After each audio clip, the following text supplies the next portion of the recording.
ശരിക്കും രാജുവും ഋതികയും കല്യാണമൊക്കെ കഴിച്ച് ഋതികയുടെ ജീവിതം നന്നാവും, ഒരുപാട് സന്തോഷത്തോടെ ജീവിക്കും, അങ്ങനെയുള്ളൊരു പ്രതീക്ഷയിലായിരുന്നു ഞാൻ. പക്ഷേ എല്ലാം നമ്മുടെ പ്രതീക്ഷയ്ക്ക് വിപരീതമായി പോയല്ലോ യാമിനി. അതെ ശേഖരേട്ടാ, എന്തു പറയാനാ? ഇവരിതൊക്കെ നമ്മളോട് മുൻപേ തുറന്നു പറഞ്ഞിരുന്നെങ്കിൽ.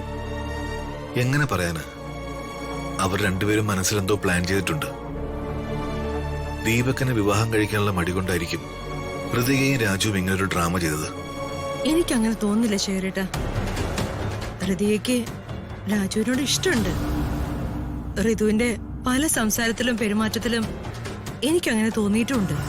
പക്ഷെ യാമിനി, എനിക്കങ്ങനെ തോന്നിയിട്ടില്ല. അത് ശേഖരേട്ടൻ ശ്രദ്ധിക്കാഞ്ഞിട്ടായിരിക്കും. ഇവരുടെ കാര്യത്തിൽ നമുക്ക് എന്തെങ്കിലും ചെയ്യാൻ പറ്റുമായിരിക്കും യാമിനി? എന്തെങ്കിലും ചെയ്തേ പറ്റൂ. അംബികച്ചും ദീപക്കും അവരുടെ പിന്നാലെ കൂടിയിരിക്കാം. നമുക്ക് ഈ പ്രശ്നം എങ്ങനെയെങ്കിലും പരിഹരിക്കണം. അവരോട് നേരിട്ട് സംസാരിച്ചു നോക്കിയാലോ? അത് വേണ്ട ശേഖരേട്ടാ. ഇപ്പൊ ചാടിക്കറി ഒന്നും ചോദിക്കണ്ട. പിന്നെ ശേഖരേട്ടനും കൂടെ ഇത് അറിഞ്ഞുവെന്നറിഞ്ഞാ അവർക്ക് പേടിയാവും. അതുകൊണ്ട് നമുക്ക് സമാധാനത്തിൽ ആലോചിച്ച് ഒരു വഴി കണ്ടെത്താം.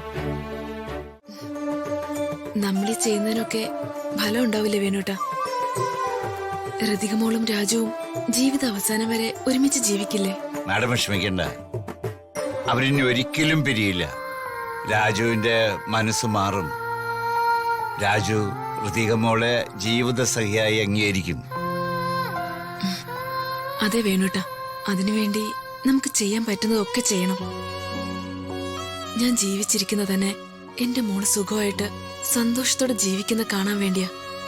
മാഡം, മാഡത്തിന്റെ ആഗ്രഹം പോലെ തന്നെ നടക്കും, എനിക്ക് ഉറപ്പുണ്ട്. മാഡം, നമ്മളാരും ദൈവത്തെ മറന്ന് ജീവിച്ചവരല്ലല്ലോ. അതുകൊണ്ട് ദൈവം നമ്മുടെ ആഗ്രഹം സാധിച്ചു തരും.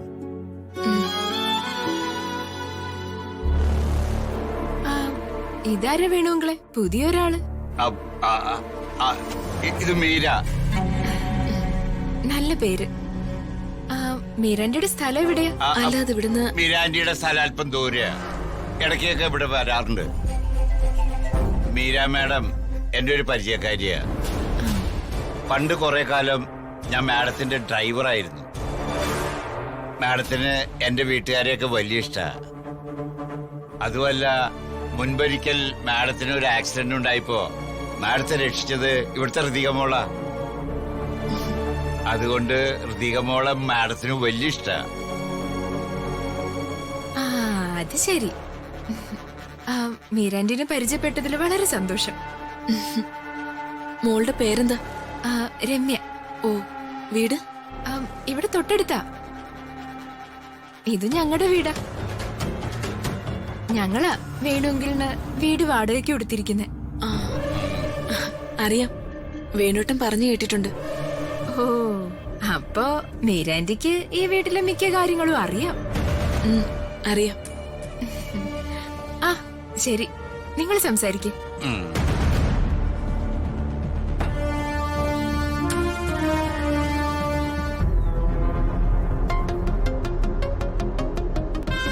ആരാ ഈ പുതുമുഖം? മുമ്പ് ഞാൻ ഇവരെ എവിടെയോ കണ്ടിട്ടുണ്ടല്ലോ. വേണു അങ്കിള് പറഞ്ഞത് ഇവരുടെ സ്ഥലം ദൂരെ എവിടെയോ ആണെന്നാണല്ലോ. പക്ഷെ സ്ഥലത്തിന്റെ പേര് പറഞ്ഞില്ലല്ലോ. ആഹാ, പത്മാവതി മാഡം. നീ ഒന്ന് പതുക്കെ പറ, ആരെങ്കിലും കേക്കണ്ട. പത്മാവതി മാഡം ഋതികമോളുടെ അമ്മയാണെന്ന് നമ്മൾ ആരെയും അറിയിച്ചിട്ടില്ല. അത് നിനക്ക് അറിയാവുന്നല്ലേ? അയ്യോ, ക്ഷമിക്കണം മാഡം. പക്ഷെ അമ്മ ഓർക്കാൻ എനിക്കൊരു മുഖോ ശബ്ദോ ഒന്നും ഓർമ്മയില്ല.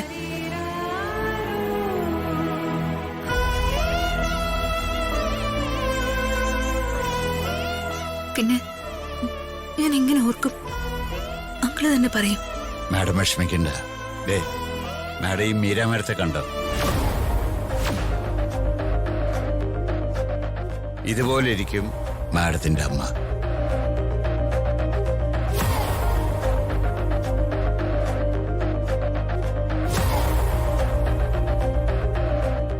മോൾക്കെന്താ ഇപ്പോഴും അമ്മയോട് ദേഷ്യമാണോ?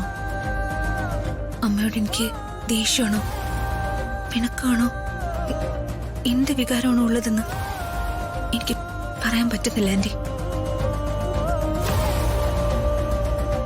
മാഡം വിഷമിക്കണ്ട, ഞാനൊരു നിർദ്ദേശം പറയാം.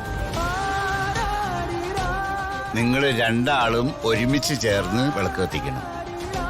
അതാ ഐശ്വര്യം. ഓ, ഇവിടെ അവർക്ക് രണ്ടുപേർക്ക് മാത്രമേ ഐശ്വര്യമുള്ളൂ, ബാക്കിയുള്ളവരൊക്കെ വേസ്റ്റ്. ഡാ, അതെടുക്ക്.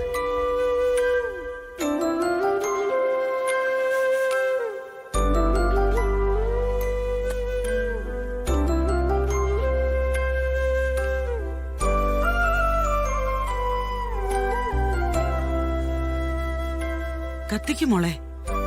വാങ്ങിക്കും.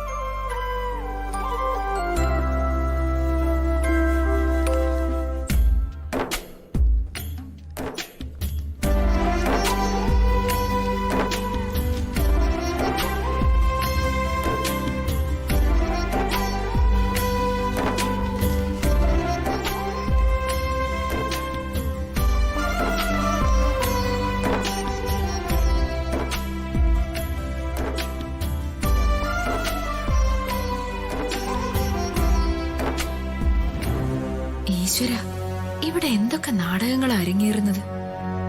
ഈ മീരാ മേഡത്തിന്റെ വരവത്ര സുഖകരമല്ല.